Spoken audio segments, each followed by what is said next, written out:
Okay. Two announcements. First, Lab 3 has been delayed, so we plan to post the description of Lab 3 this week.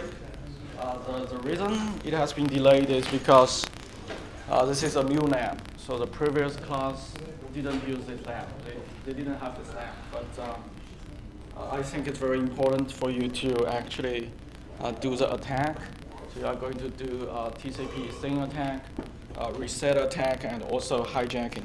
However, when we try to deploy this on SourceNap, so in SourceNap you are using multiple virtual machines, and we will use those virtual machines in a virtual environment for you, but actually those virtual machines may reside on different physical servers, and each of those servers, they have their own firewall, and they may use for other labs as well. So the firewall has been blocking all those attacks, so that's why it has been delayed. So instead, for this lab, you will need to download some virtual machines to your laptop or desktop and do that lab on those virtual machines. And there are two or three more labs may require some kind of attack, and you can reuse those virtual machines for those attacks. But for firewall deployment and intrusion detection system labs, I think we are going back to SourceNap. And the second announcement is I have posted a guide for you to prepare the midterm. So the midterm will be next Monday in class, 50 minutes. So today we are going to talk about the technology that has been stopping our Lab 3, which is firewall. So basically, firewall is a component or a set of, yeah. Sorry, I just had a quick question on the lab. Just to clarify, Lab 3 has not been posted yet? No, The it's- description has been posted. No, even the description has not. Okay. Yeah. So that'll be after midterm also? Maybe before that, but I plan to give you at least 1 week. So the deadline should be 1 week after the midterm, so you have enough time. Yeah. Thank you. So firewall is a component or several components that restrict access between a protected network and the internet, or between any two computer networks. So basically, we have a trusted network, and we have an untrusted network, and a firewall resides on the boundary of them. And a firewall is a choke point for controlling and monitoring. They interconnect networks with different trust, and they impose restrictions on network services. So only authorized traffic is allowed. They can also be used for auditing and controlling. And if they identify something, they can raise an alarm to administrators. So firewall itself is also a network device. It's software, hardware, so it is also subject to attack. So itself should be secure, should be immune to penetration. And usually, firewall provides a perimeter defense. So if you use Windows, you may have seen something like this.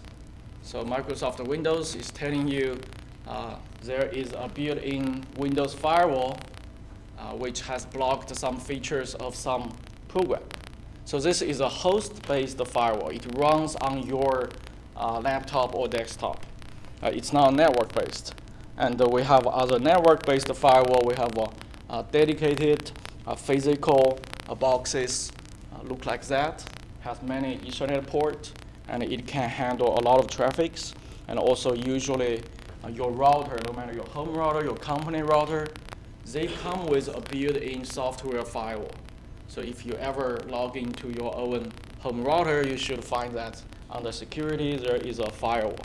So no matter which firewall we are talking about, no matter it resides on your host, is a host-based firewall or it's a network firewall, they do the same thing.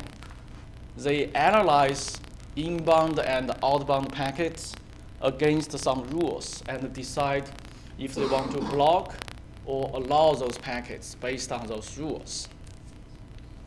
So to configure a firewall, we need to specify those rules, and those rules can be called security policies. And those rules, they are expressed in a logic expression on the packet fields or the packet fields of multiple packets. We will see more examples later. So we first look at a very basic type of firewall, which is called packet filter. So we talked about this a little bit when we talk about IP attacks. So packet filters, they are the simplest form of firewall. So basically, they look at the package headers.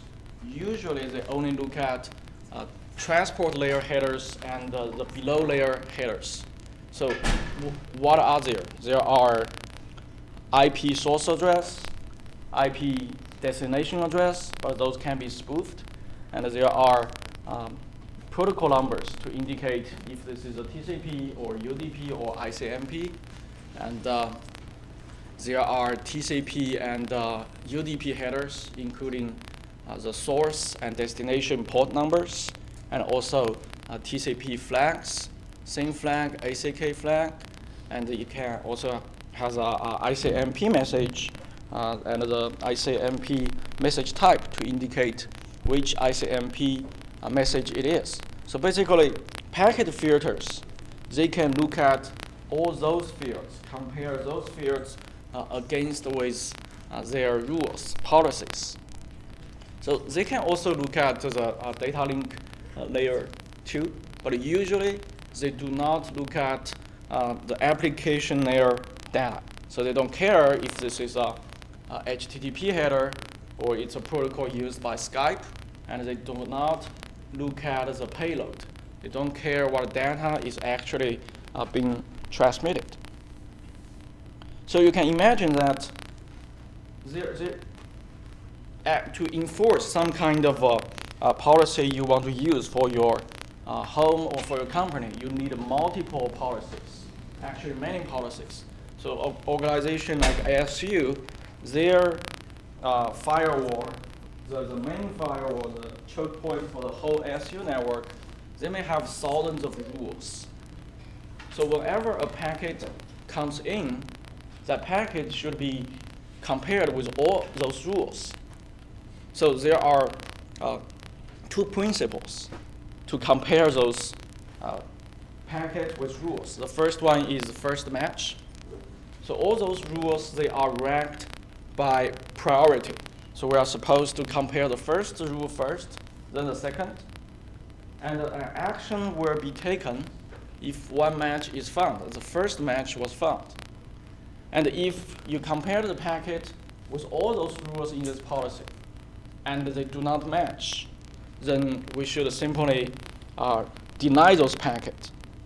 So those rules basically is just match fields and action. So action is just allow or deny.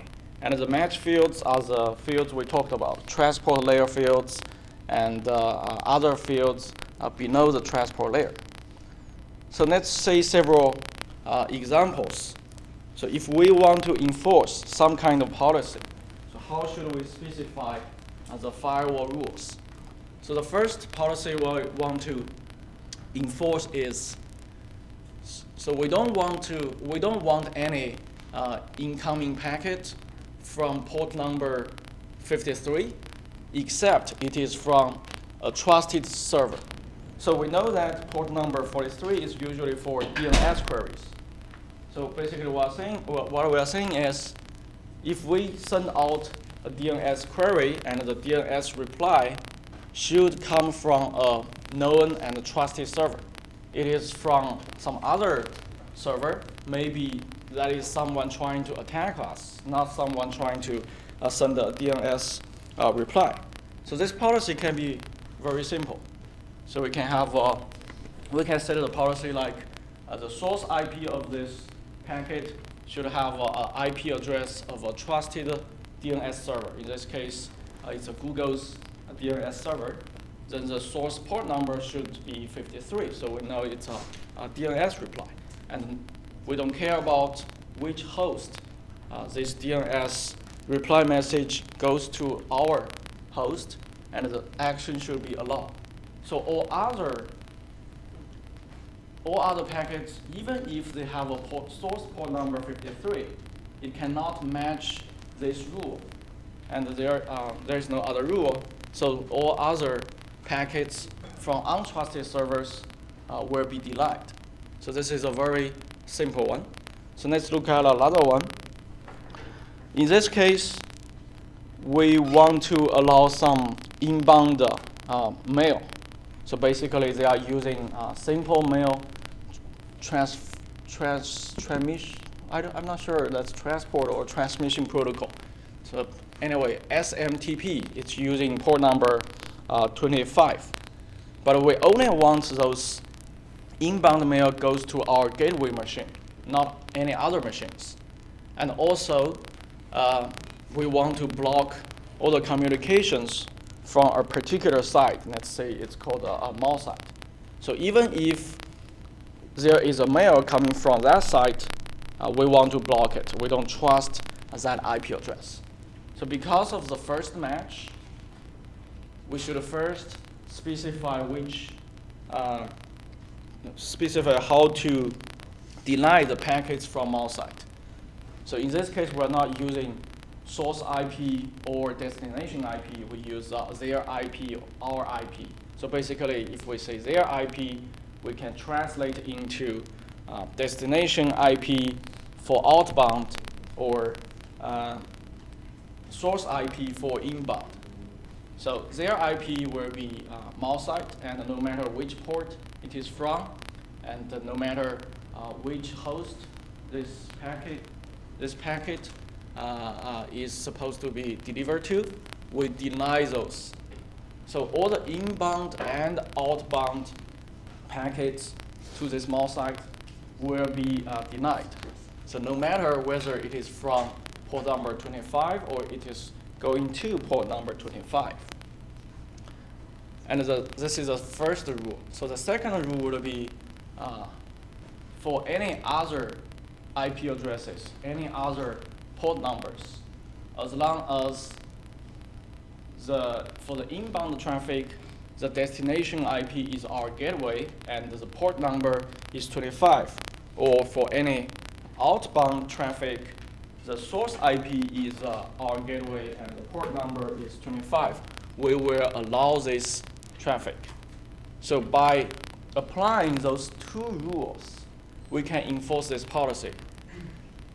We allow inbound mail, but only to our gateway machine, and we want to deny packets from this mall site. Okay, this is another example. We want to implement a policy. Any inside host can send mail to the outside. So it seems very, very simple. So we can say, we know if they are going to send a mail, they are going to use SMTP. So the port number should be 25. And it should from any host, any port number, and we don't care about the IP address of the outside server. However, there is a problem of this one. How do you know they are actually sending out a mail? You only know they are using port number 25. So, and that port number is the outside host port number, something we cannot control. We don't know that on the outside host, on the port number 25, it is running a mail service. We don't know that. So it's very possible that if there is an attacker, and that attacker can compromise some of our hosts, and it wants to initiate some attack with its server. So it's not really sending a mail. It will ask its server from outside to set up a service at port number 25. And he can use the compromised machine to talk to that server using port number 25. So this policy cannot really stop those kind of attacks. So what we can do is we can specify a more sophisticated policy like this to stop that. So we have instead of using their IP or our IP, in this example, we are using source IP and destination IP. So we can specify the first rule as, so all the packets from any of our hosts, from any of the port numbers to the destination port number 25 can be allowed. So which means any of our machines can send out a TCP collection, can initiate a TCP collection to an outside server at the port number 25, including a SYN packet. But only, and the second rule is, no matter what source IP it is, and it should be from outside, and it's with port number 25, and the destination is our host, and we only accept the packets with the TCP flag ACK. So there is no, so if the outside host trying to initiate this collection, they try to send us a SYN message, our firewall will reject that. So the packets without ACK are usually collection establishment message, the same message. So all other messages, they should have a SYN packet. So we only allow the internal hosts to send out this SYN message, but do not allow the outside host to send out SYN message to us. So in this case, we can stop this kind of attack. Any question? So when we're initiating the connection, we send an ACK packet, and so this just prevents anybody from sending the loan from initiating a connection, basically, by it. Yes. It's ACK, it's SYN ACK, is it? Yes. Okay.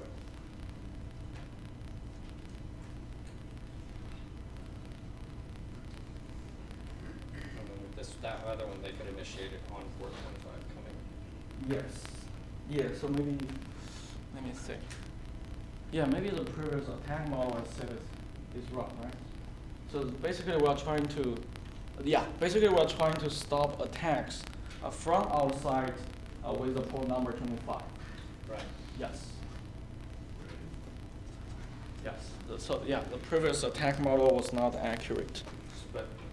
So with that said, we won't be able to receive mail but this requirement was only for sending mail, right? Yes. Yeah, you're correct. Okay, so let's move forward. So when we talk about IP attacks, we said that we can use packet filter to defend against some kind of IP spoofing, not all of them. So let's assume that we have a firewall sitting here, and the firewall, we can set some policy like this. The firewall can block all the packets from outside to the network with a source address IP of the inside of this network. So if there is a packet and the packet has a source IP inside of the network, that doesn't make sense. So our firewall knows that packet is spoofed, so we can stop that. However, if attacker they still spoof the packet, but they do not use an inside IP address, but use a fake outside IP address. So this firewall cannot stop those kind of attacks. So firewall can be used in the other way. So it can block packets from inside to the network with the source IP address of the outside. So if a packet with an inside source IP will pass this firewall, and the packet with outside source IP cannot pass the firewall. Obviously, an inside attacker, they can spoof a fake inside IP, and that one can also go through the firewall. So the problem here is, you see the firewall, since they sit at the boundary of the network, they can only protect the perimeter of the firewall. And if there is some insider spoofing, some computer tries to spoof another computer in the same network, they cannot really protect that because they don't even say that. So they only say the packets that move across this boundary. So we have another example. I have another example here. This is more complicated, but it's a very real-world scenario. So suppose we have a web server. We want to somehow protect this web server. We are running this web server. We don't want anyone to attack this web server, and we don't want this web server to be used, to be compromised, then used as a springboard for other attacks. So we want to apply a policy like this. So packets from or to this web server so web server is in our corporation network, and we have a firewall at the boundary, and this is the internet. So basically, the policy is any packets from or to the web server is allowed only if an outside host initiated this collection. So that's what we want to do. So if we have this is a very reasonable policy, because our web server should never initiate any collection.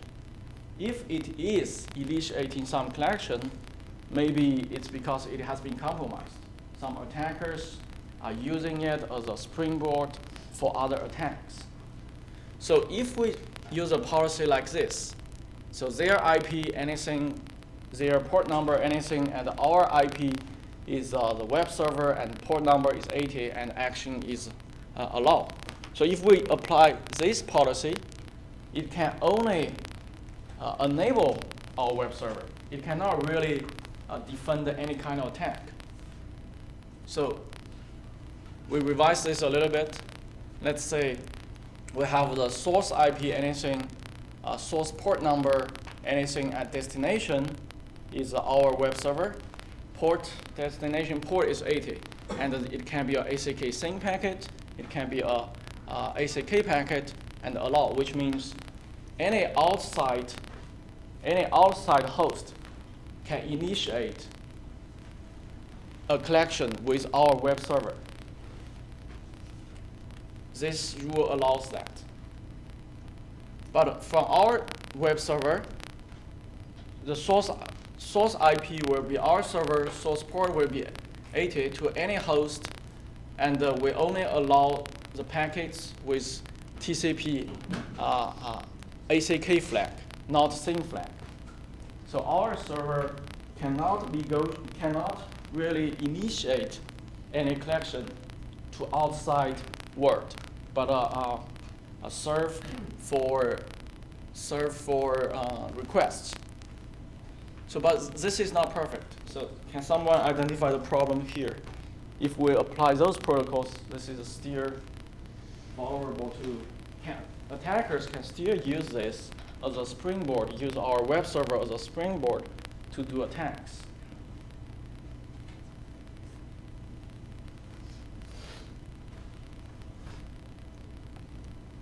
Eric? No, I was too busy thinking about how that act. going back to what I was saying before, you have when you initiate a connection, you have an ACK and then a SYN ACK and then an ACK/SYN. Yeah. But there's still a sync on both sides, right? Mm-hmm. So without the SYN here, how do they do the handshake to initiate the connection? So even if the connection's coming from source, isn't there still? Yes, you're right. Well, anyway, what I want to say is this example doesn't work, but there are several reasons it's not working. But you point out that's a good reason it's not working. And then we don't know which interface it's coming in on either. If we had, are we assuming What kind of both interface? interfaces? Does the firewall have its own external and internal interface, or is it? Yes. So we know where the traffic's coming from, so we could refine this more to say only certain directions are allowed. Yes, sometimes we can specify for inbound and outbound, but there are several reasons this is not working. The first is the one you are saying. Another one is even if so, as an attacker, if the attacker takes control of our web server and it wants to use our web server as a springboard to do attacks, he doesn't have to send out SYN packets. So imagine if you do a TCP reset attack or TCP hijacking, you do not really send out a TCP SYN packet. You just send out TCP ACK, and you can still do all kinds of TCP attacks.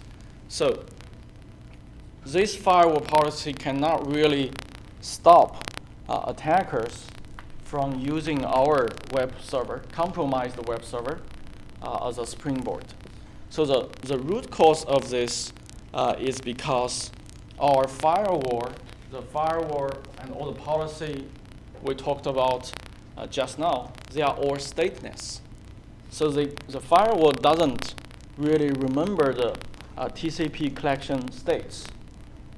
Not necessarily the TCP collection states, or also the IP information. So who has been so who is the outside machine host trying to talk with our inside host? They do not remember anything like this.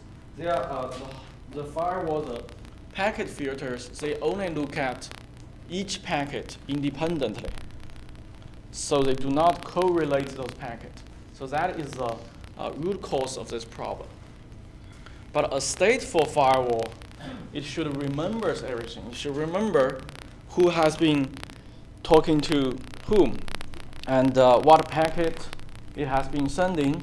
So what is the sequence number? What is the TCP states?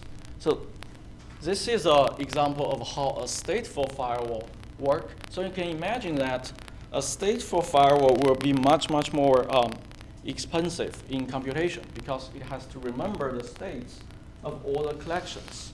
And it is also subject to all kinds of attacks because attackers, they can exhaust the resources of those firewalls because the firewalls has to maintain those collection states. So for example, in this scenario, we have a client, we have the server. The client send out a message to the server, and the source port number is 3264, and this is the source IP address of the client, and the destination port number is 1525, and the destination address is this address. So when the firewall says this UDP packet, it remembers that this client tried to talk with the server, and those information will be remembered. So when the server replies the message, and it has in this case we have a port number, the source port number 1525, and the destination port number 3264. So in this case, which means this message UDP packet matches with the previous UDP packet. So we know that the firewall knows that the server is trying to reply to the previous UDP packet. so it will allow this packet to go through. So what if the server send out another packet with a different destination port number?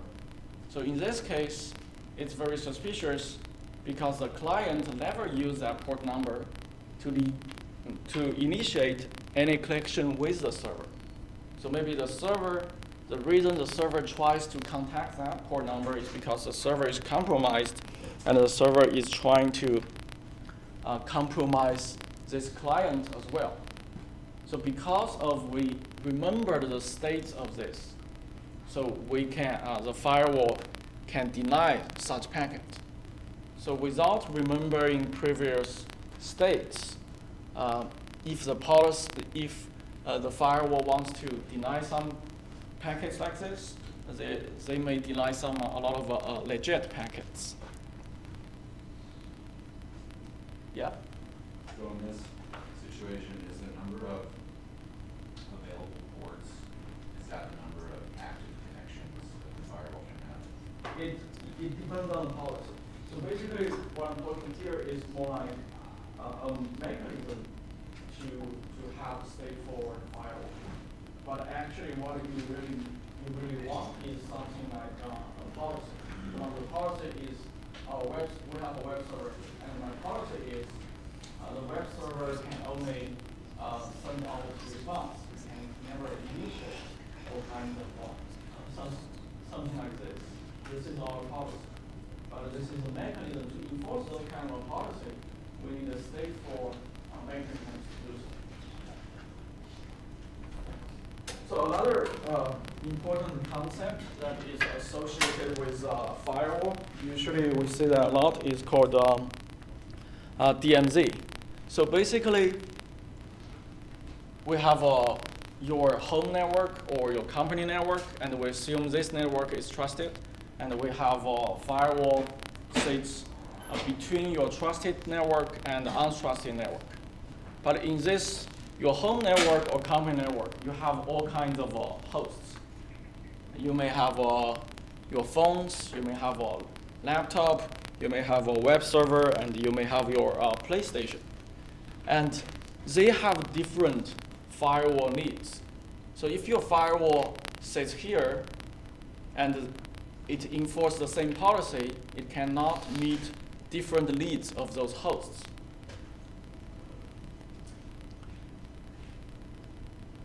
So that's why usually we will divide our trusted network into two parts. One is the inner network, which is totally trusted. Another one is outer network, also called DMZ. And usually we will enforce different policies for the trusted inner network and different policies for the outer DMZ network. So the concept of DMZ is actually borrowed from international affairs.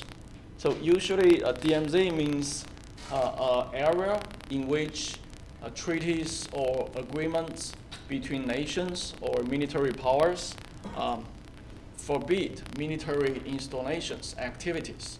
So if we look at the map, we have a DMZ between North Vietnam and South Vietnam. So in this demilitarized zone, no one should deploy any force here. So basically, it is a buffer between two different networks. So for South Vietnam, this part is their trusted network, and this is not. This is like the internet. The outside network they don't trust. So they have some buffer in between. So in computer networking, we borrowed this idea. So the DMZ is also like this buffer. It provides this realm to separate internal network from the household internet. So this is the internet, the outside world. We have a firewall here. And this firewall will enforce some kind of policy to protect our DMZ network. And after our DMZ network is connected to our internal network, and the policies enforced at this firewall will be much more stricter than the policies from here. So this is a screenshot of my own home router. So if you check your home router, so even those very simple routers given by Cox, they offer this kind of feature like DMZ. So even your router, they should have something like that.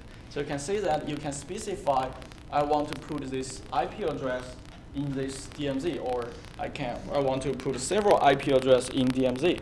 So those IP addresses, in this case, they will be outside the firewall. So why do we need this, even for our home network? So if you have been using PlayStation 3 several years ago, you may have experienced some technical problems using PlayStation 3, such like you cannot join certain rooms, you cannot speak over headset and cannot hear anything from headset, and you cannot be able to join games which are hosted by certain people. So the reason for that is your home router, it has some default policies. It has default rules, and those rules are stopping your PlayStation to talk with the outside world and receive message from the outside world. So one way to do it is you can disable your firewall. But in that case, all your devices in your network will be exposed. So your phone, your TVs, they will all be exposed. You don't want to do that. You want to enforce different policies for your phones and different policies for your PlayStation. So what you do is you can assign a static IP address for your PlayStation and then go to this page and set that that IP address belongs to this DMZ. So my firewall, the default firewall, should not touch the packets for that IP address. So basically, you will put your PlayStation at your home DMZ and your firewall in front of your all other devices. So, but this is like for a very simple router at home. But for companies, there may be another firewall before your home, before your DMZ. But this firewall will enforce some different policy than the policy are enforced here. So after you configure this, you can use your PlayStation to do all those things that were not allowed before. Yeah. So is it like each device has its own firewall, sort of? So each device, they can have their own firewall, but that will be a host firewall. So in this case, maybe PlayStation or your phone, your laptop, they have their own firewall, but that is behind the network firewall. So if those packets cannot go past the network firewall, it doesn't matter your host-based firewall. Yeah. So yeah, that's all I have today. Any questions? Yeah. Does that mean the PlayStation has video connected in that firewall, or just a separate firewall? So it depends on your router. So some of the master routers for DMZ and for your internet, but for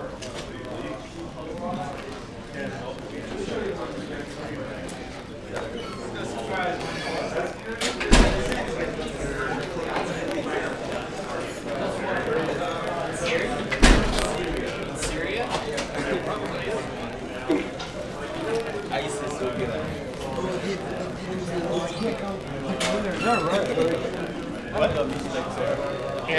Yeah. Were there? I mean, I wasn't sure, so. Yeah, you're right. Yeah. Well, that's fine. I mean, Yeah, all of a sudden I was thinking, oh, it's not right. Yeah.